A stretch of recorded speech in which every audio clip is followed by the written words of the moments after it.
Bonjour les Itata et soyez les bienvenus dans votre rendez-vous avec l'actualité.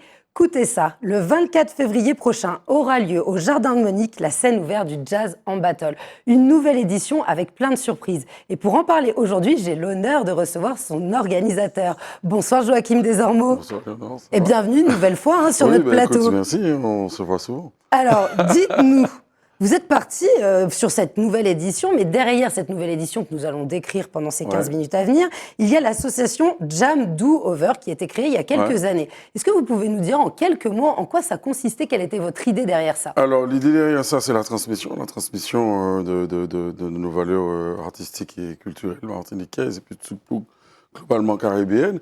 Et nous avons certains projets qui vont dans cette démarche-là de transmission à travers une start-up, à travers une plateforme, et puis surtout de l'événementiel et des rencontres plus artistiques comme Jazz en Battle, par exemple. Globalement, c'est ce que nous avons la volonté de mettre en place. Après, il faut des moyens pour ça, et les moyens, il faut aller chercher, ça prend toujours du temps, il faut convaincre les partenaires publics et les partenaires locaux, et ça, c'est un travail que nous avons entamé depuis bientôt un an et demi, et en attendant, nous réalisons concrètement et immédiatement Jazz en Battle. Alors, il s'agit de la seconde édition de la saison 2023-2024. Il ne faut pas se confondre. Donc, il y a déjà eu plusieurs événements qui ont eu lieu. Comment cette évolution est marquée? Est-ce qu'on voit déjà une différence pour ceux qui suivent votre événement depuis le début? La différence, c'est l'adhésion du public, parce que vous êtes de plus en plus nombreux. Et puis, effectivement, avant de poser cette première saison avec des dates précises, nous avons voulu faire 2 pilotes. Donc, le pilote, c'était justement pour voir un peu ce que le public attendait, ce qu'est le retour du public. Donc, le retour a été chaque fois positif, heureusement. Et puis, les points où il fallait travailler, on a continué à travailler avec des personnes comme Thierry Vaton, qui est venu sur les pilotes pour nous aider à poser tout cela. Non seulement l'environnement musical, la précision, l'organisation, parce qu'il faut que tout soit assez précis. Et puis, l'environnement, puisque c'est pluriartistique, entre l'apnée de peinture, comment inviter le public. Enfin bon, il y a des zones de travail sur lesquelles nous sommes appliqués sur les 2 premiers pilotes. Et puis là, enfin, on peut poser une première saison avec une ambition et une précision affirmée et affichée. Et puis, c'est un projet qui a permis de mûrir et puis qui aussi a pu être donner un attrait à des artistes qui, au début, ne connaissaient pas encore l'événement. Oui, parce qu'ils ne connaissaient pas et puis il n'a pas forcément cette approche-là sur ce type d'événement, parce que là, on a l'habitude de voir le musicien là-bas, le public de l'autre côté, quand ça s'arrête là, chacun part de son côté. Et effectivement, pour les musiciens, sortir de scène et être tout de suite avec le public en capacité d'échanger, de prendre un verre, d'être dans un environnement où il y a une ambiance, où on peut tout de suite les rendre tout de suite accessibles. Et ça, effectivement, ce format-là,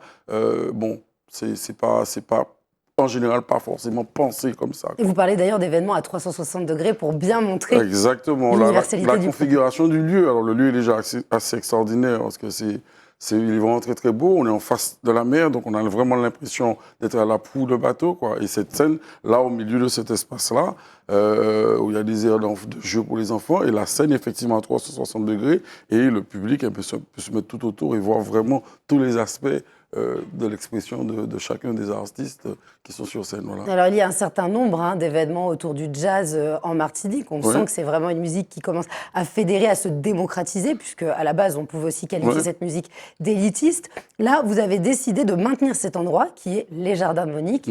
Il s'agit d'un territoire ouvert sur la mer, comme vous venez de le dire, et surtout qui n'est pas sur la scène de Fort-de-France, comme on a l'habitude de le voir. Ben oui, ça permet effectivement d'aller dans une autre zone géographique de la Martinique, de sortir, déjà pour les gens qui sont dans ce secteur-là. Il faudrait peut-être penser effectivement au nord aussi, bon, ça c'est autre chose. Mais avoir des événements comme ça qui sont en dehors du cadre habituel, c'est effectivement le cadre lui-même, la zone géographique, et un ensemble de paramètres liés à celui-là qui fait qu'on a opté pour celui-là et on le garde résolument parce que ça se passe très très bien. Et on a encore beaucoup d'idées pour exploiter ce lieu. Voilà, on ne va pas en parler tout de suite, mais il y a quand même pas mal de choses pour amener ce lieu-là à la quintessence de Jazz en Battle. Alors, ce 24 février, il y aura de nombreuses surprises avec différents temps forts. Si vous le voulez bien, là, on va faire un focus sur la musique. Il y a des artistes qui sont invités, notamment un homme et une femme que vous allez nous présenter. L'un est sur le clavier, claviériste, pianiste. L'autre est à la basse, c'est la femme. Comment les avez-vous choisis et sont-ils connus en Martinique ?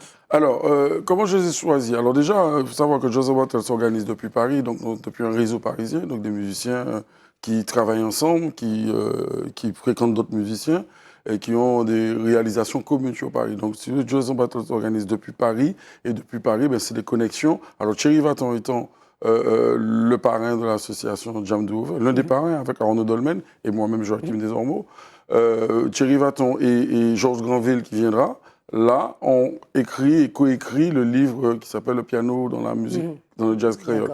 Donc, sur 2 volumes et d'autres recueils encore. Et donc, c'est tout naturellement, puisque Thierry est venu nous aider à mettre cet événement, d'amener la précision, que Georges, c'était évident de partager avec lui. Donc, c'est pour ça qu'il vient. Et puis, il a également une actualité, puisque récemment, son album... Eh bien, Perspective. On est d'accord. Son album vient de sortir et donc ça sera l'occasion également pour lui d'aller à la rencontre de son public, du public de chez lui, sur sa terre natale, et puis d'exprimer sa poésie, puisque on est très souvent reconnu ailleurs, mais on n'est peut-être pas assez connu chez nous, en plus au sein de sa commune, puisqu'il est sur sa terre natale. Donc c'est important effectivement de l'amener sur sa terre natale et de partager son savoir-faire et puis son intelligence, sa personnalité et ce côté accessible. C'est important de vivre ça avec lui. Et Thérèse Henry, donc, qui fait partie également du réseau dans lequel on évolue sur Paris, j'ai eu récemment l'occasion de faire un concert avec Arnaud Dolmen, Thérèse Henry, Thierry Vaton et Sylvain Rancy. Et elle a un son particulier, en fait. Et ça s'est tellement bien passé. C'est sûrement l'un des concerts, et de la vue même des individus, des autres protagonistes, on va dire. C'était quand même un très, très bon concert. Et j'ai eu envie, effectivement, de poursuivre cette expérience avec elle sur Jazz Battle. Et récemment, sur Paris, j'ai été à une jam... à Paris où elle partageait la scène avec Georges et ça me paraissait assez évident que ce qu'on voyait là, il fallait le ramener à Martinique. Voilà. Alors, ce qui vous intéresse aussi, c'est l'effet laboratoire, se dire que, certes, les personnes arrivent avec leurs acquis, avec ce qu'ils présentent, ce que les gens vont découvrir ou peut-être connaissent déjà, et puis il va se créer la magie. Oui, mais c'est tout l'intérêt de Jazz Battle, c'est la spontanéité, c'est-à-dire qu'on sait dans quelle direction on va, mais on ne sait pas comment... Voilà, on sait qu'il peut tout se passer, en fait.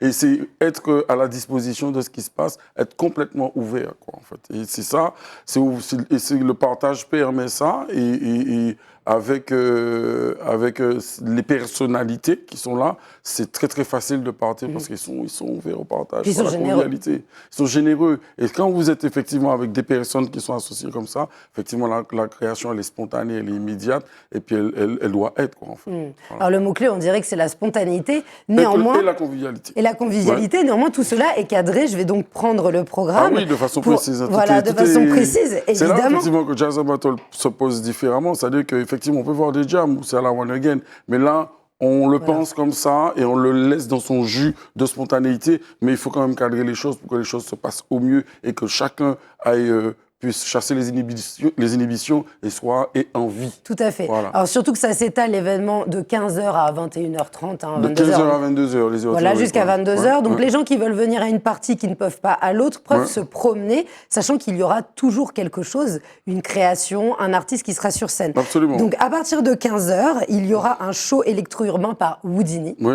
Qui est martiniquais et qui fait un mélange de styles, c'est très électro bien sûr, mais sur lequel on peut danser. On peut danser, on peut tout à fait profiter du lieu, parce que l'idée effectivement que le lieu est assez magnifique. Donc en ayant cette musique-là, on part tout de suite dans un voyage où on peut lâcher prise sur toutes les préoccupations qu'on a pu avoir jusqu'au moment avant d'entrer sur ce site. Donc il a la dure mission de chauffer la foule. Une mission qu'il remplit formidablement bien depuis le début, puisqu'il est là avec nous, il a été sur les pilotes avec nous, il est là avec nous dès le début, et il contribue également à la précision qu'on essaie d'amener à cet événement. Et ensuite, on arrive à 16h30 où il y aura la carte blanche à Georges Granville, et Thérèse Henry, qui vont se produire, qu'on vient de décrire. Puis ensuite, Houdini revient vers 17h. Puisqu'il est là. Voilà, exactement.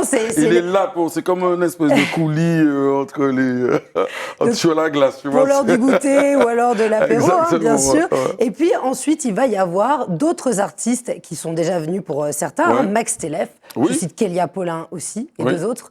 Aussi, comment ça s'est passé? Ça a été peut-être eux qui ont redemandé de venir. Kélia Paulin, vous la connaissiez.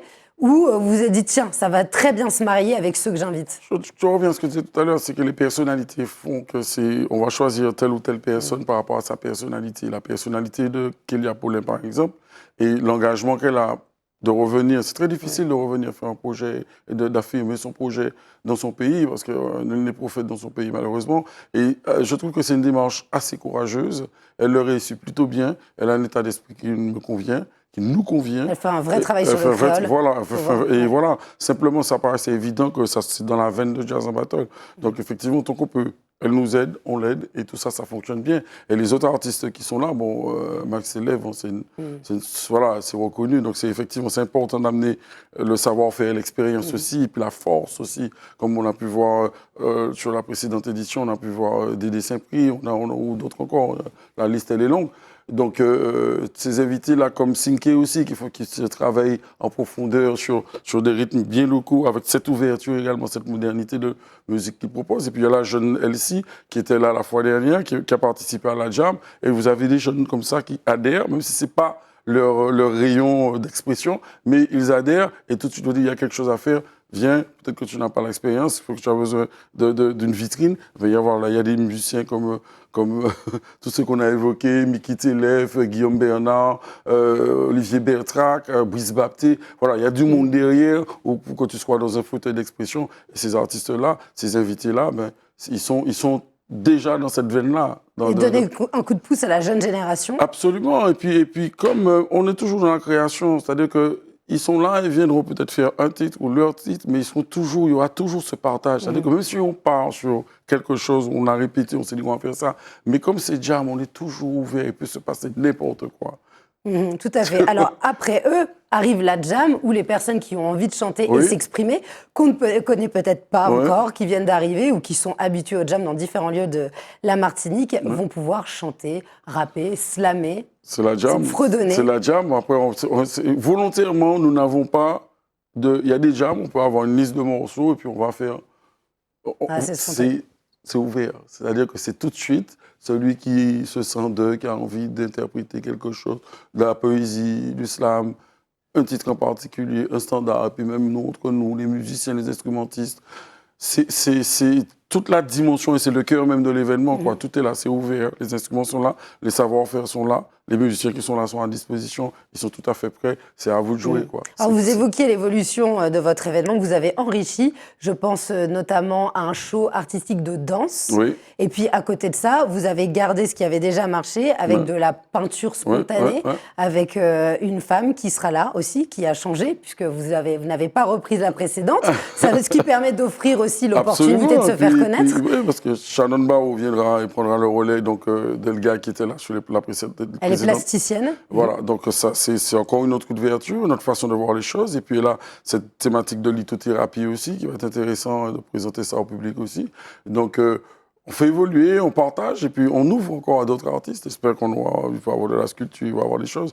On espère en tout cas pour l'avenir que c'est dans cette direction-là qu'on va aller. Oui, effectivement, il y a cet aspect art plastique, et puis il y a le côté danse contemporaine et urbaine avec le groupe Synergie, où le retour qu'on a eu du public la fois dernière, les gens étaient juste scotchés parce que pour eux, danse contemporaine et urbaine et jazz afro-caribéen, pour eux, ça colle pas. Et ces jeunes-là, qui sont des très jeunes, leur ont montré, mais on est là, quoi. Il y a beaucoup d'improvisation, donc selon le mood et le public qu'il y aura, ça sera très différent. J'ai revu les images, j'ai vraiment pas eu... J'ai l'impression qu'ils ont bossé ça, qu'ils ont bossé ensemble.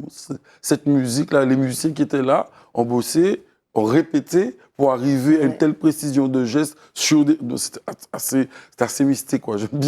On va m'entendre dire souvent ce terme-là, que c'était mystique, c'était vraiment très très beau. Et ça a créé une espèce de magie visuelle et puis... Et de connexion collective. Voilà, exactement. Et ça a été assez formidable. Alors, pour finir, on va dire où on peut acheter les places, puisqu'il faut se munir d'un achat sur Bizouk, c'est ça? Et Monipass? Monipass et Bizouk, oui. Et puis bon, éventuellement sur place, on aura toujours la possibilité de trouver une solution. Et surtout que tous ces événements peuvent creuser, donc vous avez tout prévu. On peut manger et boire sur place. Oui, c'est très important. Il y aura de quoi. Il y a des traiteurs sur place et les boissons, tout est tout sera sur place pour que vous puissiez profiter de l'après-midi dès 15h jusqu'à 22h. Alors, Jazz en Battle le 24 février, le rendez-vous est pris. 15h, 22h. Ouais. 15h, 22h. Merci beaucoup, Joachim, d'avoir été parmi nous. Merci de m'avoir reçu. Vous êtes ici chez vous. On vous dit à bientôt pour une prochaine édition. Oui, déjà, on peut prendre rendez-vous au mois de juin. Alors, je vous propose qu'on se quitte avec ceux qui nous regardent aujourd'hui sur des images de la précédente édition. Ça permet de donner envie et de peut-être faire filtrer la magie.